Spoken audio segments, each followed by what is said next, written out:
We're getting reaction today to the newest twists and turns in the approval process for the coronavirus vaccine. In just a moment, we'll talk about new research results from Pfizer. First, though, we just received the weekend numbers from the state of Michigan, which reports more than 7,100 new COVID cases since Friday. That's a daily average of nearly 2,400, a little lower than Friday's average. We've also seen an additional 35 deaths, including 9 identified during a vital records review. Pfizer has announced its version of the vaccine is safe and effective for children ages 5 to 11. The company says it produces antibodies on a level equal to teenagers and young adults using the 2-shot regimen. The dose for younger kids was about a third of the adult dose. Pfizer also says the vaccine had fewer temporary side effects. Now, the next step in this is seeking approval from U.S. regulators. But questions remain. Our Paula Tutman spoke to one of the doctors who will consider that approval. Good afternoon, Paula. Hi, good afternoon to you. Good afternoon, everyone. Listen, this is really important. Words are important here. Just because a pharmaceutical company says it doesn't mean that the scientists who are the arbiters of our health and safety have seen the data to really ensure it's a good tool to use for our health and our safety. We saw that Friday when the FDA advisory panel voted overwhelmingly not to approve that vaccine booster across the board for adults. We're likely to see real scrutiny when it comes to our younger children. Pfizer releasing a headline about the efficacy of vaccines for 5 to 11-year-olds is just that right now. A headline. The scientists and experts from the CDC to the FDA advisory panel have yet to see the actual data or process that data.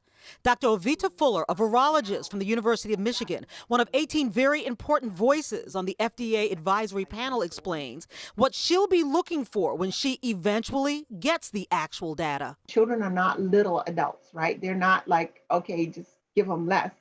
And then also we know that children are developing. So what is needed to be sure that there are no developmental issues? Perhaps never before in the history of modern medicine has there been so much scrutiny for a pharmaceutical on its road to FDA approval. But it's an important Schoolhouse Rock caliber process that is very specific and very detailed.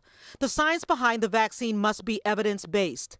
So for the question of children, it comes down to the numbers. How many children got the vaccine? How many got this much of a vaccine versus that much of a vaccine? In other words, what was the exact dosing and the results of that dosing? And how does that compare to the placebo group? We're not so much worried about effectiveness because we know they're highly effective so far with adults.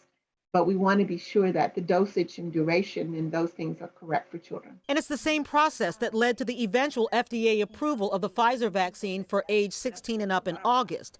But the no vote to recommend the boosters for everybody from its advisory panel Friday, at least not yet. Sometimes with other vaccines, the longer between the period of complete vaccination and the boost, the greater the bump, greater the effect of the booster. So there's just a lot of, for me, not yet complete information that we would like to see to be confident that when you give it, you'll get the best bang for the buck and you don't have people running back every 6 months or every 8 months or however often to get another COVID shot.